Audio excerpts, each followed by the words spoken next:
Lakas ng tubig na nagpalubog din sa Celestino Street hanggang liig ng residenteng si Denz. Si Rica napaiyak na lang sa sinapit ng kanyang mga gamit. Wala pang 5 minuto, abot hanggang liig na agad ang baha sa kanilang bahay. Lahat ng kanilang gamit, pati ang kanyang mga paninda, nasira.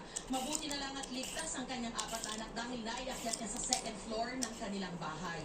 Labis din ikinagulat ni Narciso ang nangyari. Malagyan ako ng bago. Kanyang bibig ang tubig sa loob ng kanilang bahay. Guys, kahit tayo na Nabigla, as in, biyak nga lang po. Habang yakap-yakap po yung platuhan namin para hindi lang matumba. Nasa barangay ako. Tumatakbo ako. Baka akong himating pa ako. Konting bago. Nung makita ko, pasok na tubig. Di, ang nakalutang na lang yung rep ko.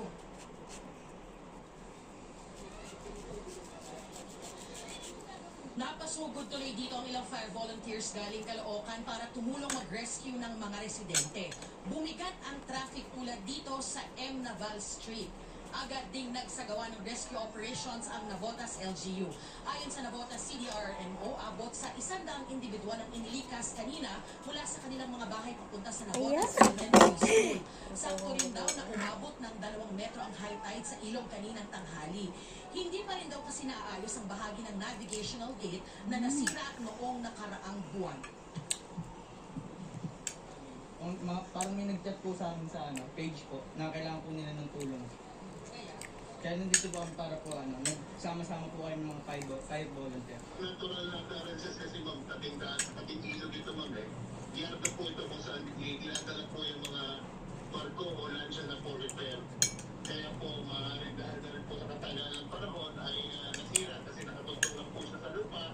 Kung ang diki po natin ay nakatugtong sa lupa, kung lumalambot po kasi yun dahil sa nabababad sa tubig. Kaya iba unti-unti nang humuhupa yung baha rito sa ilang bahagi ng Navotas nga na apektado nitong pagkasira ng dike. Sa katunayan, mula kaninang tanghali ay malaki na yung diferensya. Patuloy yung rescue operations pa rin ng Navotas LGU para doon sa mga hihingi ng saklolo. Nilagyan na rin daw nila ng sandbags yung tabing ilog para mapigilan yung pagpasok ng tubig at pinag-aaralan na rin daw ng kanilang engineers yung mga pwede nilang gawing solusyon para maayos na nga itong dikeng nasira. Yan ang latest mula rito sa Navotas. Balik sa inyo, Pia Ivan.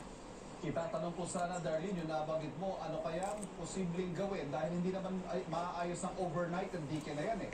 Sa habang inaayos yung dike, ano kaya yung pangsamantalang solusyon para hindi maulit yan? Lalo nangyari yan na hindi umuulan, ha? E paano?